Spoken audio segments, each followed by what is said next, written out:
had some really eye-popping covers of late. You know, this is after your Shoplifter graphic novel that you put out a couple years back. Talk about the pacing of doing cover work versus hammering out that graphic novel. A graphic novel is like when you go down a tunnel and you don't see the light at the end of the tunnel until you're about midway at least. So it's sort of like something you do on an act of faith, whereas a cover is like doing a really cool karaoke song. You know, like you kind of know what you're doing. It's going to be over in a few minutes and you just wing it.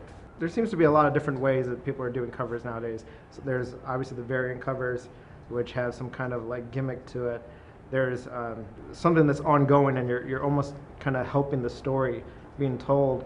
And then there's miniseries where you really got to hone in on what it is that's going on, but you have such a short shelf life to really communicate that. Talk about the challenges of each of those. Well, mostly I do variant covers, so my approach to it is try to come up with something that is dynamic and as eye-catching as possible. A lot of the times I'm asked to do something that's very iconic, you know, so that I present the character in the most iconic and grand light possible.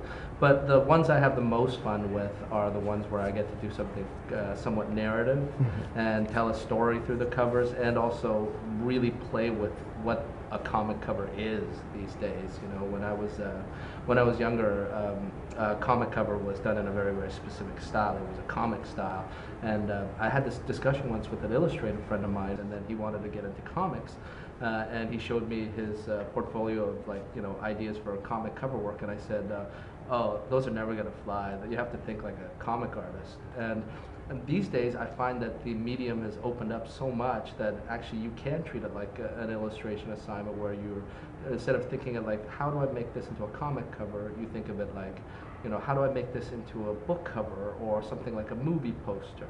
So I find that a lot of the old rules don't apply anymore, and some of the freshest ideas and takes on covers come from people who are not thinking of these things as comic covers, but as, you know, something outside of that field.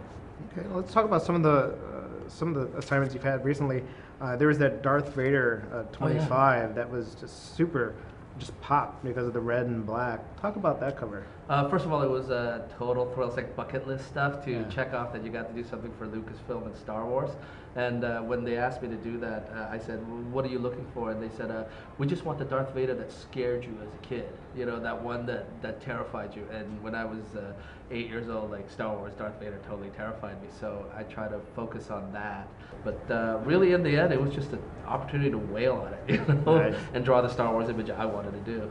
You've also done some interesting portraits, like sports portraits and music portraits in editorial stuff.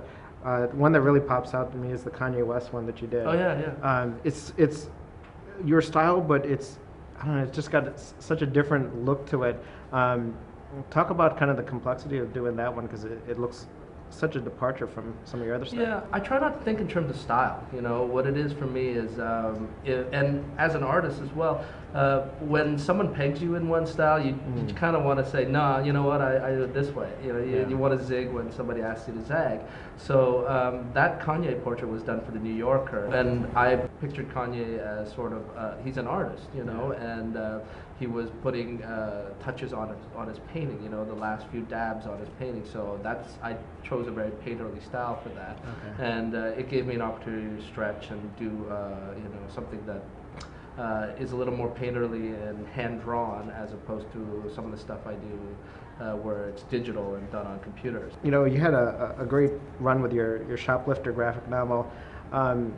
You had mentioned in the past that it might be the first in a series of books. Is this something that we're going to get to? Yeah, I'm working on a follow-up. I can't speak too much about it, but there are other books in that series, not necessarily using the same characters, but continuing on in that vein. That slice of life kind of look to it. I like, you know, variety. I enjoy working with superhero work. I like doing editorial illustration, and I like doing, you know, writing stories that are genreless. So, you know, I pride myself on being someone that is versatile and can do, you know, a wide spectrum of things, rather than someone that can be pegged as just, you know, I'm just an editorial illustrator, or I'm a comic artist, or, you know, I'm just an artist. I'm also a writer. So.